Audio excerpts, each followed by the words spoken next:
This is Parjanya of the Department of English, Sanada Degree College, Darjeeling. And this lecture is being made available to you courtesy Radio Solution 90.8 FM. Today we are going to be talking about a poem entitled It is a Beauteous Evening, Calm and Free by William Wordsworth. This is part of DAC paper 4 and it is intended for the program course students, 4th semester program course students. In my last lecture, we have already discussed another sonnet which is part of the syllabus by William Wordsworth entitled Composed Upon Westminster Bridge. Okay. Now, this particular sonnet entitled It is a Beauteous Evening, Calm and Free, this is also an example of a Petrarchan sonnet. As I've already mentioned, a Petrarchan sonnet comprises 14 lines divided into two parts. The octave, the first 8 lines, and the sestet, or the last 6 lines. Okay. I have also mentioned in my previous lecture how romantic poets such as Wordsworth and Coleridge, both of them together published the lyrical ballads in 1798, how for the romantic poets the French Revolution was an important formative influence. Okay, they were disillusioned with the Industrial Revolution and they were influenced by the revolutionary ideals of the French Revolution of 1789 to 1791. Okay. This particular poem, this particular sonnet, which we are going to be discussing today, it has also a biographical connotation. Wordsworth was in France during 1791-1792, and he had a mistress by the name of a French woman by the name of Annette Vallon. Okay, and he fathered a daughter with Annette, and the daughter was called Caroline. She was named Caroline. Of course, he couldn't marry Annette, and he came back to England, and he had to marry another woman called Mary Hutchinson. But he revisited France sometime during 1801-1802, and he is taking a walk with his little daughter, who is now around 9 years old.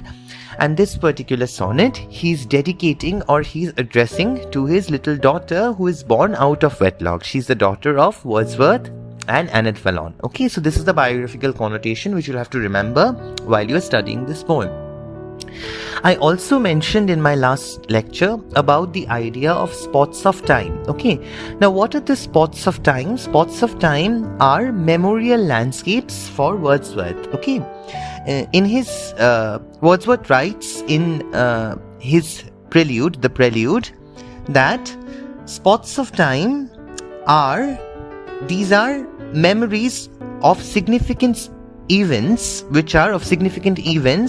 which are surfacing into present consciousness. Okay, and I quote Wordsworth, he's writing that such moments are scattered everywhere, unquote. Okay.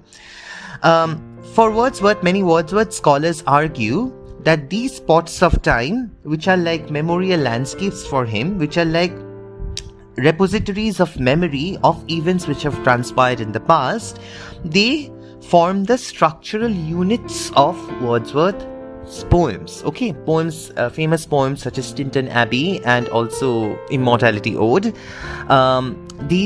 Within these poems, you will see that spots of time, they form the structural unit, or what we can describe as the nucleus cell of the whole poem. So the germinating nucleus of the whole poem is this idea of the spots of time. The spots of time, they are these memorial landscapes of events which have transpired in the past and which are stored as repositories of memory within the poet's mind. Okay. So this particular poem too is an instance of one of these spots of time where Wordsworth is reliving a walk with his daughter Caroline in France. Okay. Now let us take a look at the sonnet. It is a beauteous evening, calm and free. The holy time is quiet as a nun. Breathless with adoration, the broad sun is sinking down in its tranquility. So it is a beautiful evening, it is a calm and free evening, and the holy time is quiet as a nun. The phrase time here is of course a reference to the spots of time, and Wordsworth is describing this time as being quiet and pure like a nun. Okay, it's a very pure moment for him which he's spending with his daughter, and he's describing it as a holy time, okay, as a pure time, and he's comparing the purity with the image of a nun. The broad sun is sinking down in its tranquility. It's a time of sunset. The sun is sinking. The gentleness of heaven broods over the sea. Listen, the mighty being is awake. Okay, so he is comparing the sea with a mighty being, and the sea seems to be making a sound like thunder, as you see in the next lines. And doth with his eternal motion make a sound like thunder everlastingly. So the sea is making a sound like that of thunder. Okay, as the sun touches the sea, as it sets, Wordsworth likens the sea to God's gentleness. The sea is one of God's creations. Yet at this point, Wordsworth implores us to listen. God is awake and demonstrating his power since the sun sets because God has decreed it.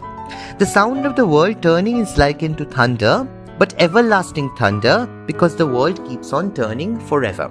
Okay, so let us now look at the sestate. And in a Petrarchan sonnet, the move from the octave to the sestate, the first 8 lines to the last 6 lines, is characterized by a characteristic volta or turn. Okay, in this particular Petrarchan sonnet written by William Wordsworth, the volta or turn is both a physical turn as well as a structural turn, in the sense that the first 8 lines, the poet is appreciating the beauty of nature. He's talking about the tranquil, calm evening. He's talking about the sunset and how the sunset is, the sun is setting across the sea is part of God's creation, etc. But then there's a turn towards his daughter. So the poet, both physically he turns towards his daughter, as well as structurally the move from the octave to the sestate is characterized by the poet's move from his praise of nature to directly addressing his daughter Caroline within the sestate of the poem. So now let us look at the sestate of the poem. He's telling, give me one second. Yeah.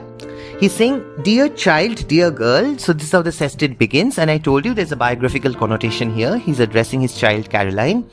Dear child, dear girl, that walkest with me here, if thou appear untouched by solemn thought, thy nature is not therefore less divine.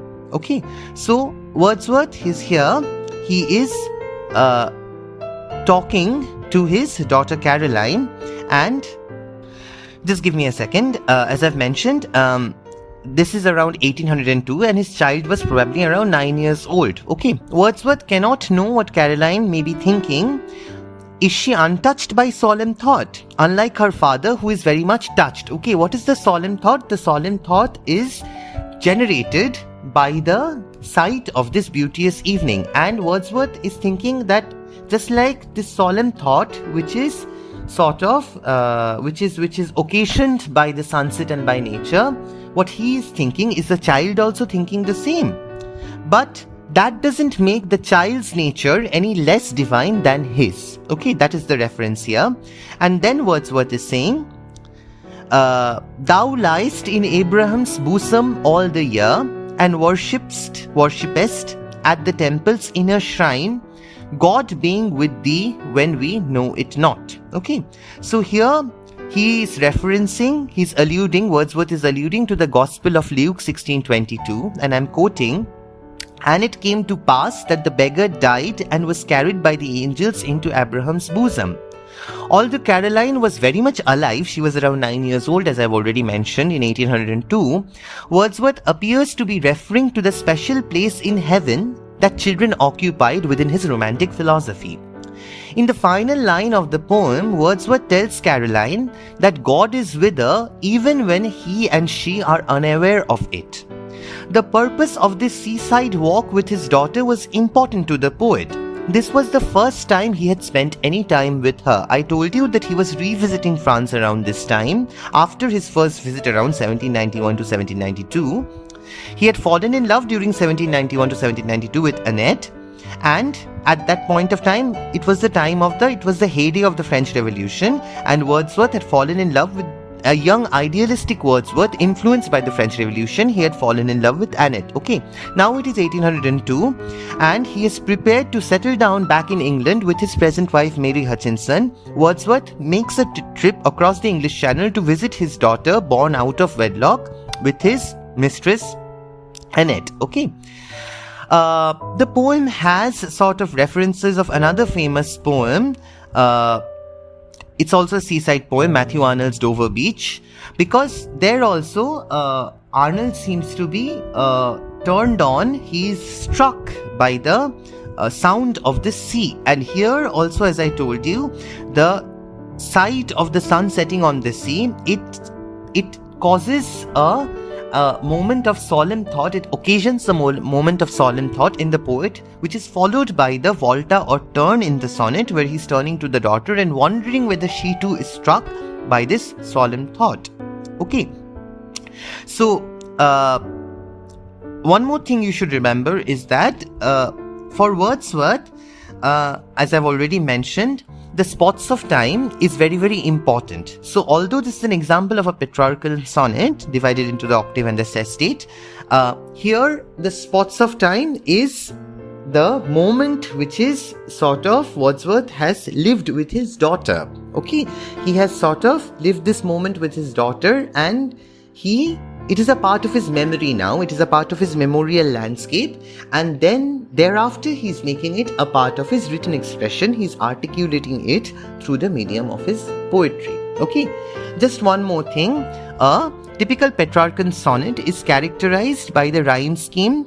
In the octave, it is A B B A A B B A, and the sestet is D E F D F E. Okay, Wordsworth is following the tradition of the Petrarchan sonnet as he's writing this sonnet.